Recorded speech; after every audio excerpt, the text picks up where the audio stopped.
You should have seen this coming. We haven't been happy in years, and I'm done pretending.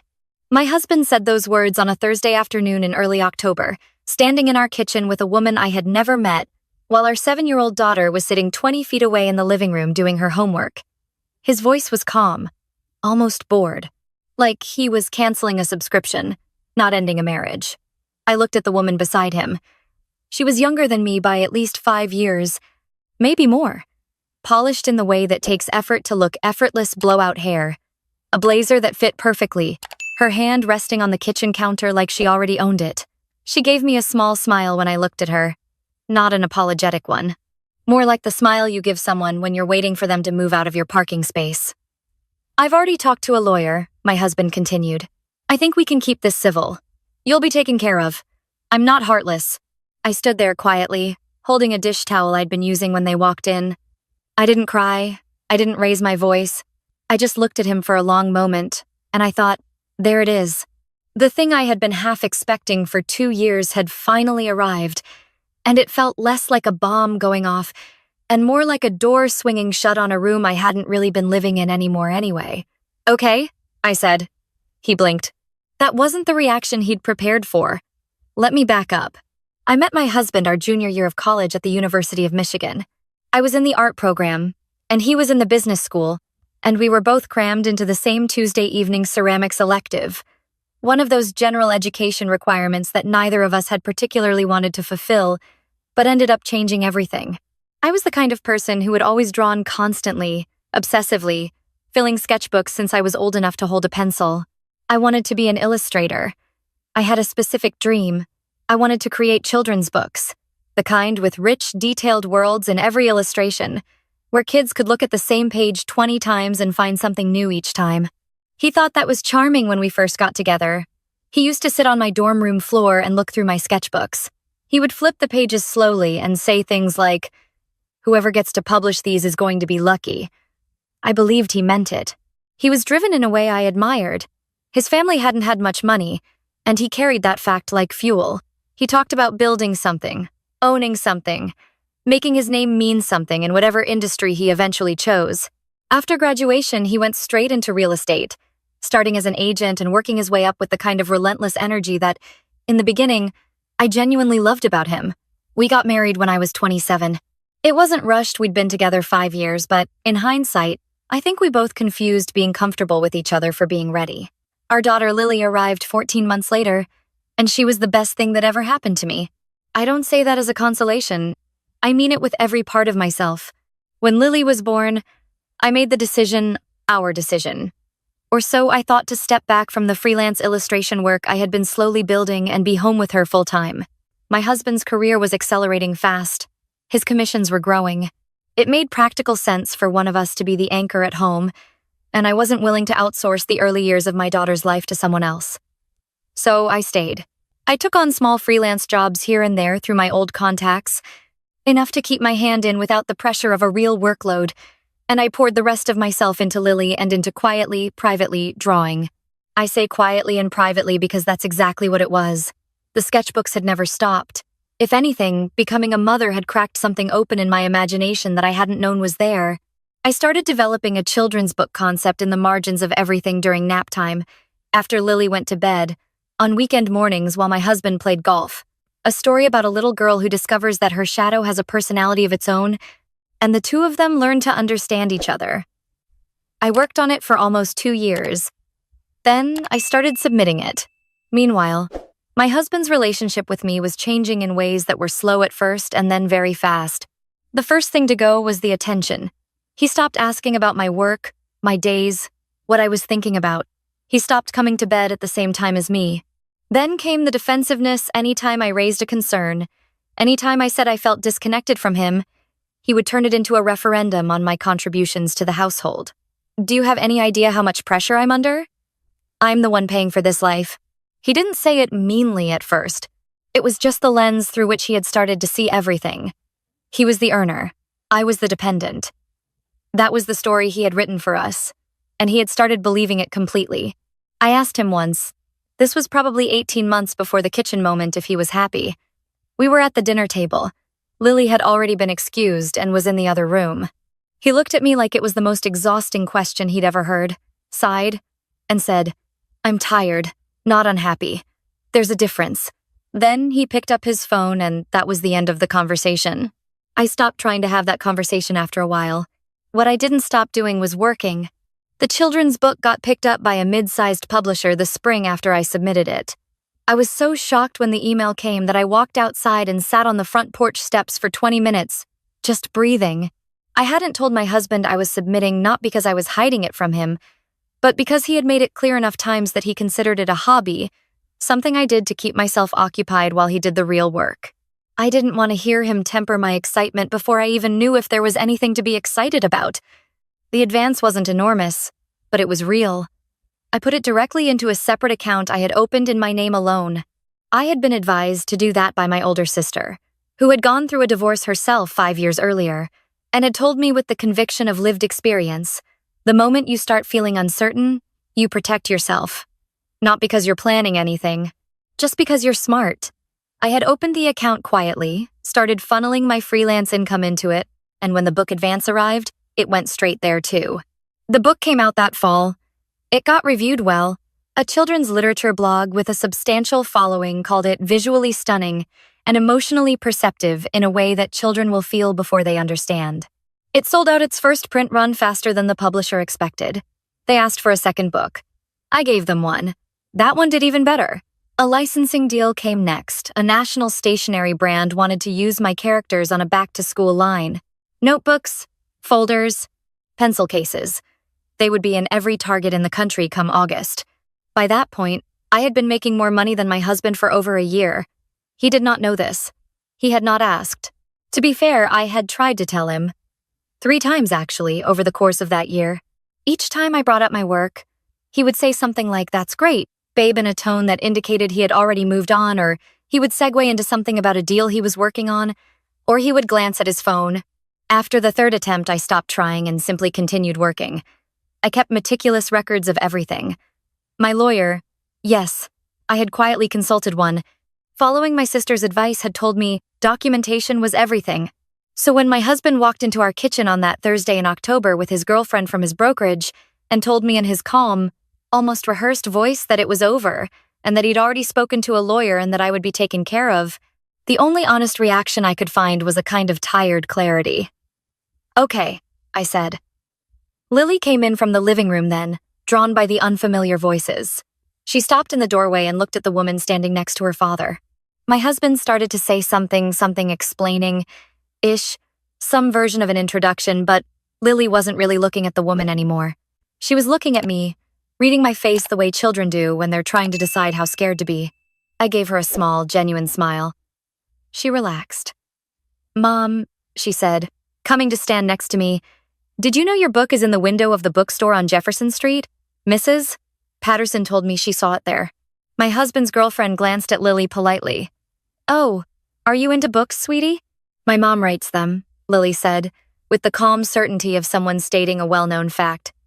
She looked up at me. "Can I show them?" I looked at her for a moment, and something in her expression told me she understood more than I had given her credit for. She was 7, but she had her grandmother's eyes sharp and patient and always watching. I nodded. She disappeared down the hall. My husband frowned slightly. "What is she talking about?" "I've been writing children's books," I said simply, "and illustrating them." He let out a short, uncertain sound, somewhere between a laugh and a scoff. "For a hobby, right? You mentioned something like that." "Not exactly." Lily came back carrying the 2 books. They had my pen name on the cover, the one I'd used since college, my first name combined with my grandmother's maiden name, something that had been mine long before I became his wife. She held them out to him. He took the first one, looked at the cover, and then his expression shifted as he read the name. He looked up at me. "This is you?" "Yes." His girlfriend leaned in to look. "Wait, I know this book. My niece has this." She was genuinely surprised. Whatever script they had rehearsed for today, this was not in it. The second one was a bestseller for 6 weeks in its category, I said. The stationery licensing deal closes next month. I also just signed a contract for a 3rd book. I kept my voice level. I wasn't performing. I wasn't trying to humiliate him. I was simply saying the true things calmly, the way I had always wanted to be able to say them when he talked to me like I was a burden he was generously carrying. My husband set the book down on the counter. A muscle in his jaw moved. "You never told me." "I tried a few times. You weren't that interested." The room was quiet for a moment.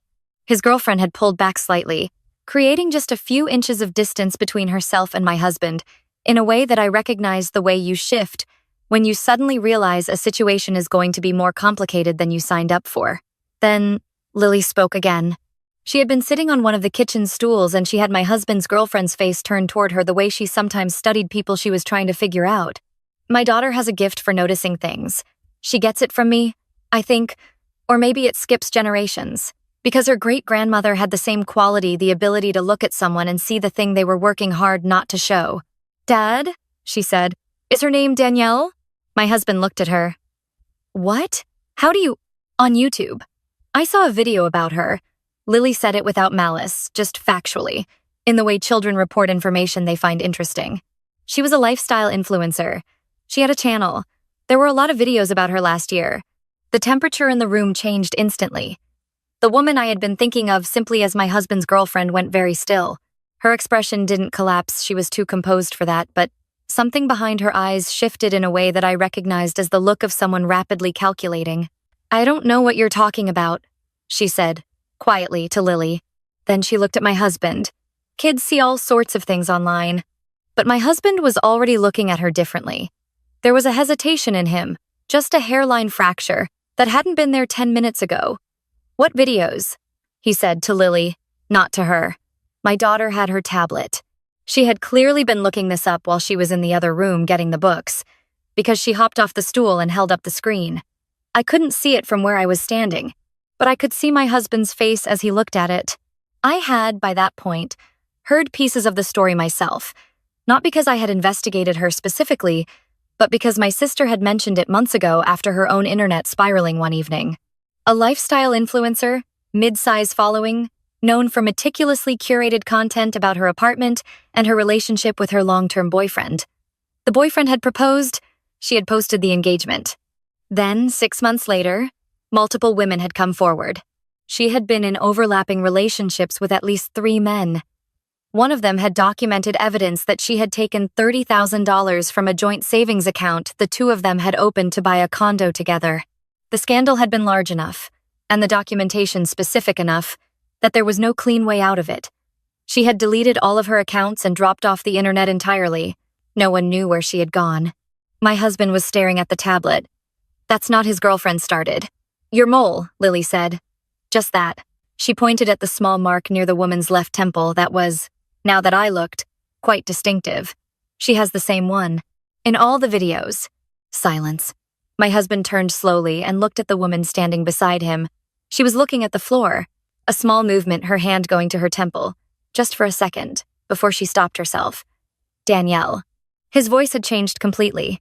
"It was a long time ago," she said. "I left all of that behind. It has nothing to do with us." $30,000. He said it flatly. "You took $30,000 from somebody. It was complicated. We had issues. You don't know the whole story. Is that why you left Chicago?" She didn't answer. My husband took a step back from her. Not large, but unmistakable. I watched it happen and felt something I hadn't expected to feel. Not satisfaction, exactly, but something quieter. The long unwinding of a tension I had been holding in my body for 2 years, finally releasing. I walked to Lily and put my hand on her shoulder. "Why don't you go finish your homework, babe? I'll call you when dinner's ready." She looked up at me, checking my face again.